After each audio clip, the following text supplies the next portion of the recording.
Doctor, I beg you, save him! Only you can help us!" The young woman threw herself at Philip's feet in tears and screams, but he only staggered into her inconsolable, grief-stricken eyes. Her only son, Parker, was lying unconscious in the corridor of the emergency ward at that time. He was pale, with a bandaged head, and through the bandages a thin trickle of blood was oozing. But the most frightening thing was to see the doctor's aloof looks. There was no hope. They would not have time to bring him to the city, and a helicopter would not fly here in such a storm to a remote area.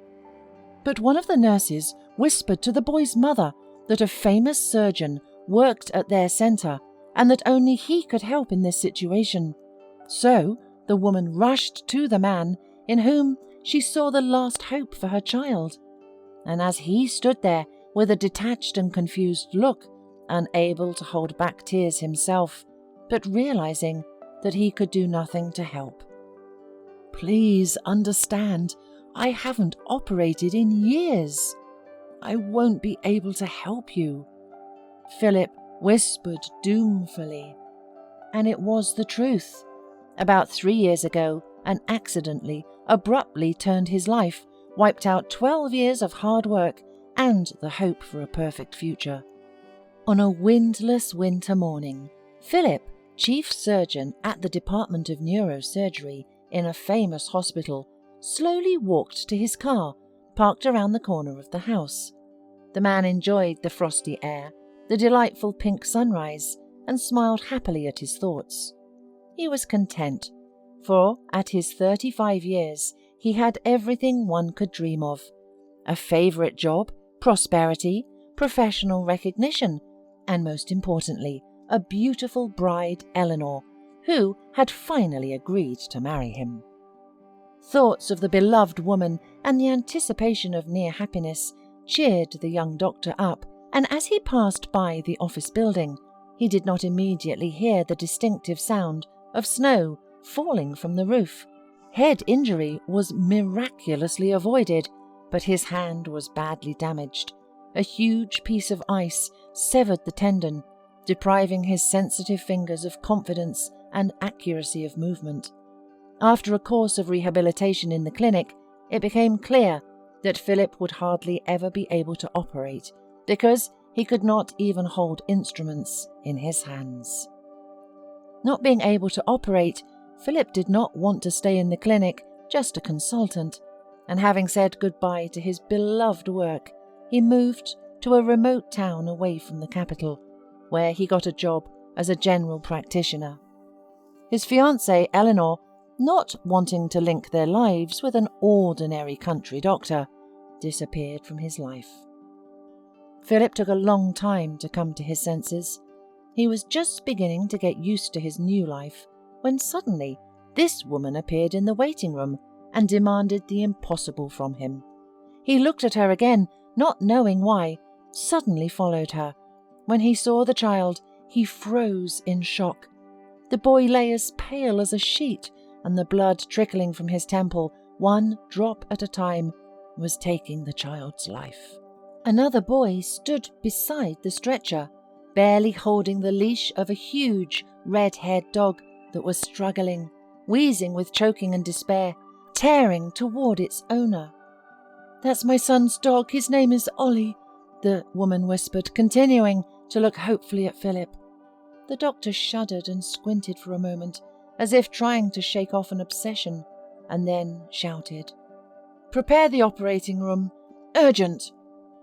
As Philip, as if in a dream, prepared for surgery, the image of another dog, his father's sheepdog Tara, stood before his eyes. Once he, a 15-year-old boy, had often played ball with Tara before the terrible car accident that killed his father.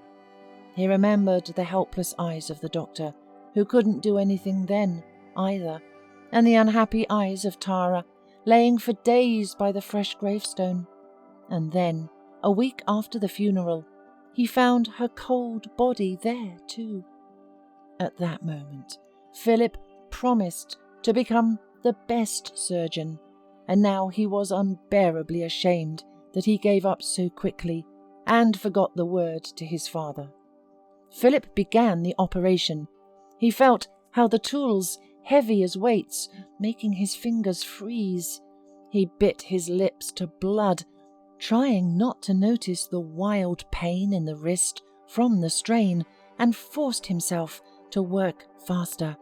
He understood that time was short, because in a little while the swelling of the brain could not be avoided. Cold sweat flooded his eyes, horror fogged his brain, and only a wild desire not to let death take over made him forget about fear and act further. Much later, after surgery, Philip came to his senses. Only now he realized that he had saved the child from certain death, and looking at his hands, he wept happily. This incident changed his life.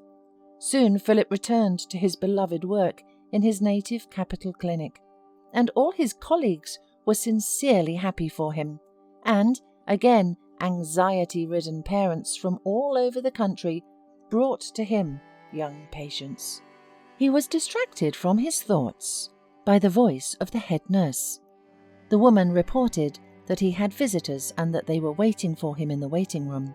Philip, having decided that another patient had arrived for consultation, put aside the documents that he had to fill out to discharge the patient and hurried to the waiting room. But when he saw who had arrived, he got worried. "Megan? Parker? Why are you here? Has something happened?" asked Philip anxiously in his voice. "No, we're fine," said Megan cheerfully, and she and Parker slyly glanced at each other. "We're here to see you on another matter." Philip was at once relieved of his heart, and he looked closely at Megan, and for the first time he noticed what beautiful eyes and a nice smile she had. He also noticed that her jacket was oddly ruffled. There was a pause, and Parker took something fluffy with huge ears out from under his mother's jacket and handed it to Philip. "Doctor, this is for you, a present," said the boy. "My dog Ollie found it somewhere and brought it to us. And then we saw your interview on TV, and Ollie and this puppy started wagging their tails and barking as soon as they heard your voice. So we thought—" Philip, barely able to tear himself away from Megan's eyes, gently stroked the puppy on its shaggy head and reverently pressed it against him. "That's right. I was just dreaming of a dog after seeing your Ollie." Philip's